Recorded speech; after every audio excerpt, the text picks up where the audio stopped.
Hey there, I'm Alex Kidman, and this is the Belkin BoostCharge Pro 2-in-1 magnetic charging pad. Let's get into the review.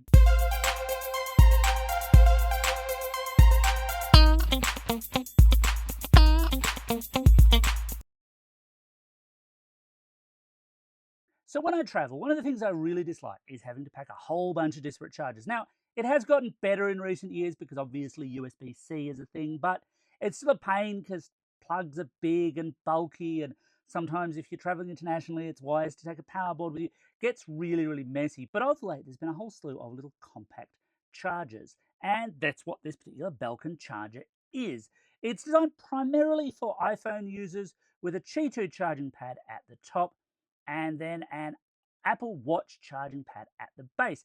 And by itself, you might think, well, hang on, this doesn't look that exciting, and how am I getting power to it anyway?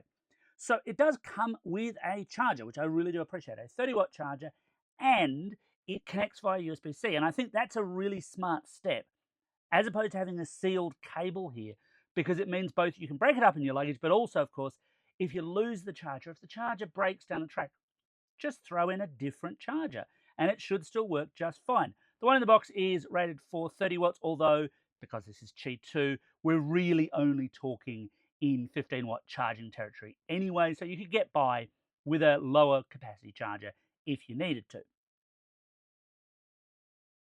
Folded up like this, though, yeah, it's kind of awkward to use actually, but that's not the point. The point here is that it folds down for compact use, and then you fold it out. So you get the charging plate, Qi 2 magnetic, and then you get the Apple Watch charger, which just pushes out. I quite like that. It's really nice and easy to set up.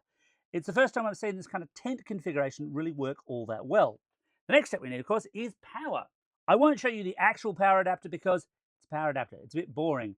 It's an Australian power adapter for this particular model, though I would imagine in international markets you just get your local plug. But there we go. That is ready to go and ready to charge. And I have an iPhone 15 here sitting ready, waiting to fly. And there we go. It's picked up power almost immediately, and the ghostly presence of a mushroom at the side of my office. But that's okay.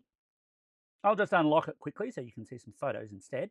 And then we can drop an Apple Watch onto there, and that will pick up charge too. There we go. And that's charging. And the whole idea here is, you're traveling, you in your hotel, you just set this up on your nightstand, it's your clock, it supports standby mode, fairly obviously and evidently. All of that works rather well.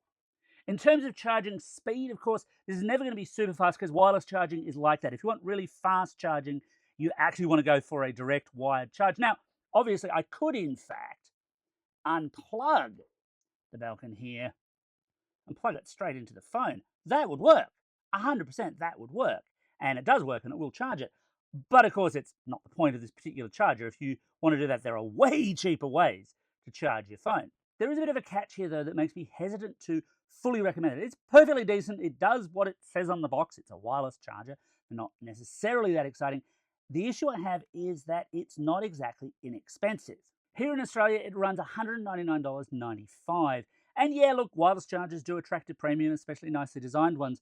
But that puts it within striking distance of a compact travel charger I've reviewed in the past. And that's this one, the 12 South charger. Now, that's a little bit more expensive, by about $15 or so. But as you can see, I mean, it's significantly more compact. And it's a nicer brushed metal. Now, admittedly, the 12 South is not Qi 2, and the Apple Watch charger is a little bit trickier to get out of its base, but it actually supports 15-watt wired charging. So I reckon for most people who are just going to charge overnight, you're not really going to specifically notice the difference in charging speeds, but you will notice the difference in sizing. So if I was picking between the two, I'm sorry, Belkin, but I'd go with the 12 South. Anyway, that's my take on the Belkin BoostCharge Pro 2-in-1 magnetic charging travel pad. What do you think? Got any thoughts or comments? Hit me up in the comments below. And as always, thanks for watching, and don't forget to subscribe. And also, don't forget to consider becoming one of my Patreon supporters. Being a Patreon supporter really helps me to make more videos for the channel, make them better, cover off requests, do all sorts of other really fancy, fun things.